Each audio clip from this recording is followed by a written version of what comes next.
Hi, this is Aisha Zephyra, and welcome to the House of Zephyra.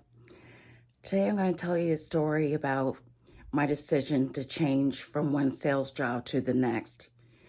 I worked at this one jewelry store, and I was pretty impressive at the store. I was actually number one in sales every month for 6 months straight.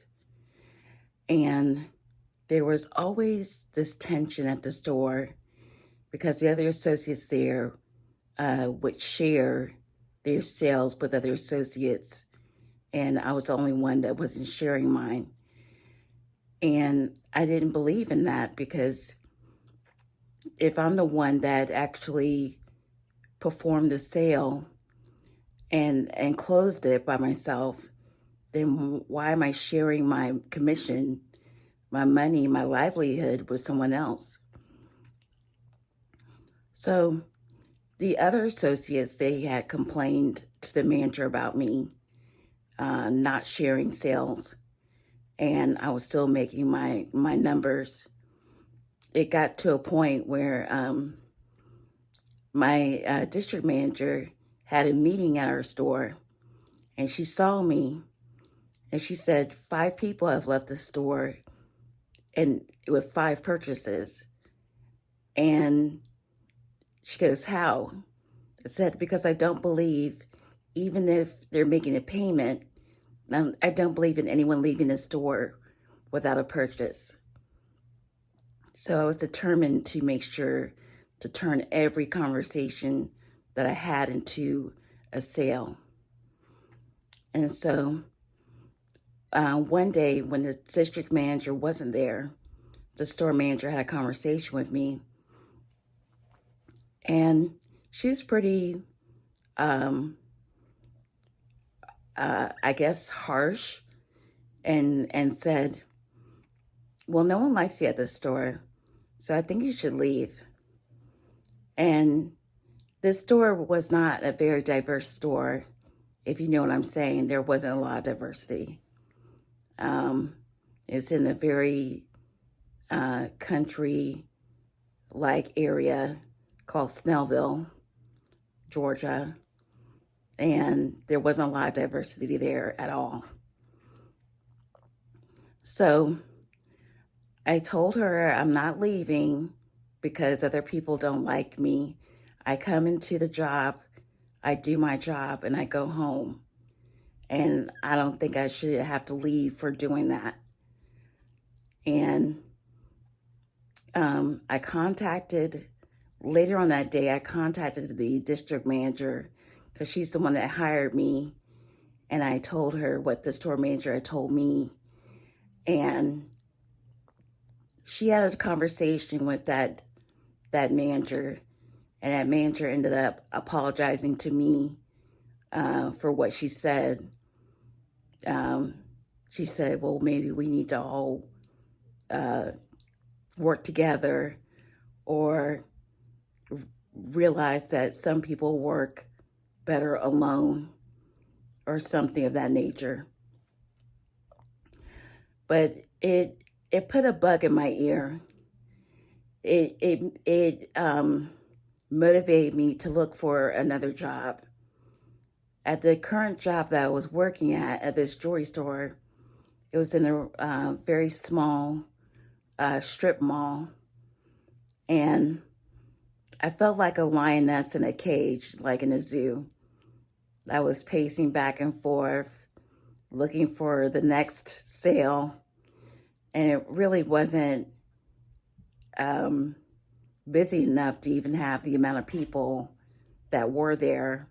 There were 5 other employees there. It didn't require that at all. So I thought to myself, well, a lioness, they hunt. And when they hunt in a bigger terrain so that they have more options. So it's like, oh, okay, that's a good analogy there. I'm going to go to a jewelry store at the Mall of Georgia, which the Mall of Georgia is 1 million square feet.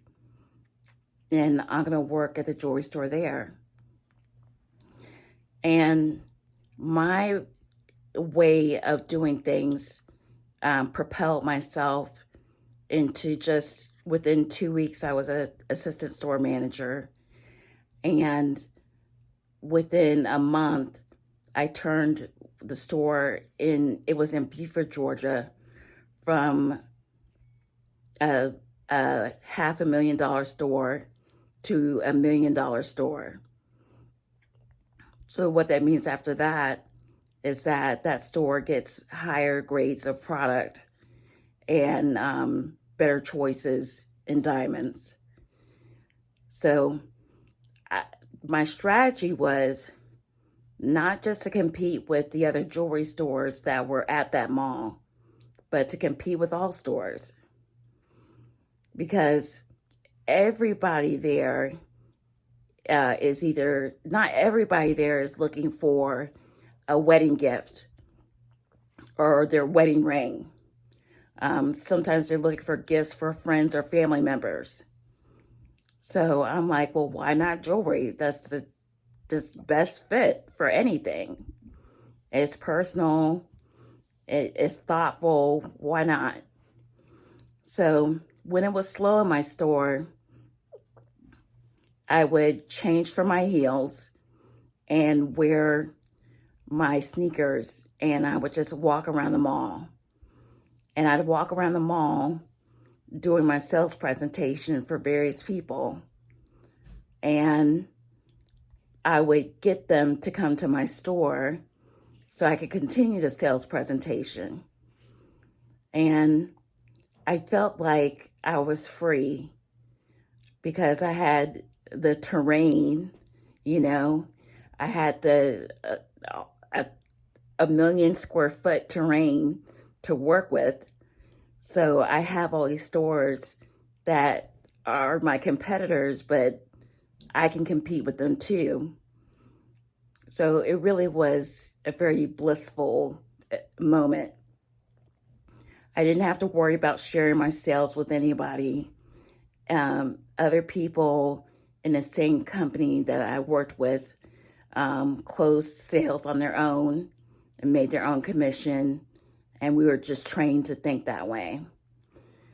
So my advice to a lot of your salespeople, if you're really good and you're really good, but you're in a small area, move to a larger area.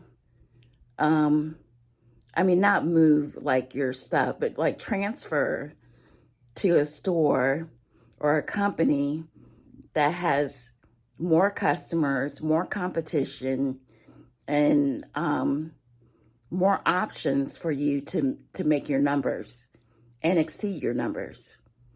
And that's all I have. Thank you very much. Bye-bye.